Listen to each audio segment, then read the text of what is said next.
मलिका की घिनौनी सच्चाई जानकर उड़ गए विक्रांत के होश।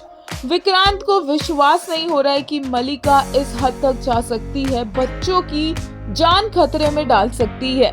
होता यह है कि श्रुति जा रही होती है ये सोचकर कि मन्नत जब इस घर में नहीं है तो वो यहाँ रहकर क्या करेगी, और तभी मन्नत अचानक से आ जाती है।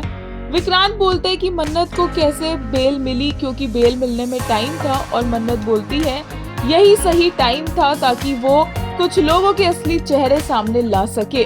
वो सीधा फोन दे देती है रोनी और गगन के हाथ में, जिसमें वीडियो होती है जिसमें आटे में मलिका मिला रही होती है जहर। वही वीडियो विक्रांत देखता है फोन में और वो शॉक रह जाता है। वो बोलता है कि नहीं, मलिका ऐसा नहीं कर सकती है। वो जानती थी कि ये जो रोटियां खाने वाले हैं, ये जो आटा खाने वाले हैं, वो छोटे छोटे मासूम बच्चे हैं। और मलिका गुस्सा करते हुए आगे आती है और बोलती है मन्नत को कि वो झूठी वीडियो दिखा रही है ताकि विक्रांत उससे दूर जा सके और मन्नत विक्रांत को पा सके। यही तो मन्नत का मकसद रहा है। और ऐसे ही बोलते बोलते मलिका को इतना गुस्सा आ जाता है कि वो एक्सेप्ट कर लेती है और वो बोलती है कि काश मन्नत को इस केस में फांसी की सजा मिल गई होती, काश कोई बच्चा मर गया होता, या फिर मन्नत ने भी यही जहर वाला खाना खा लिया होता।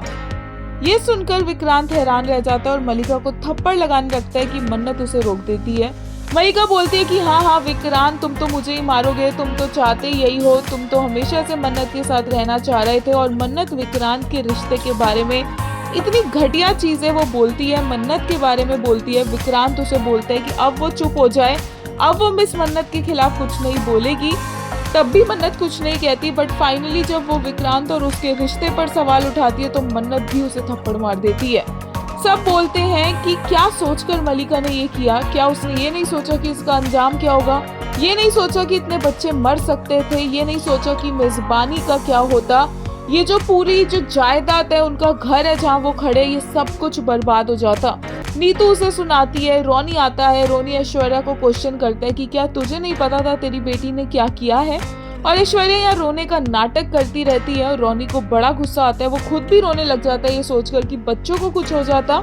और पीछे से विक्रांत उठता है, वो बोलता मिस मन्नत को कुछ हो जाता तो उनके ऊपर अटेम्प्ट टू मर्डर का चार्ज लगा था। और मलिका बोलती है यही तो विक्रांत के लिए इम्पोर्टेंट है। अब आई असली बात विक्रांत के मुंह पे। उसे फर्क नहीं पड़ता मेजबानी को कुछ हो या बच्चे मर जाए, उसे फर्क पड़ता है कि मन्नत को जेल नहीं होनी चाहिए।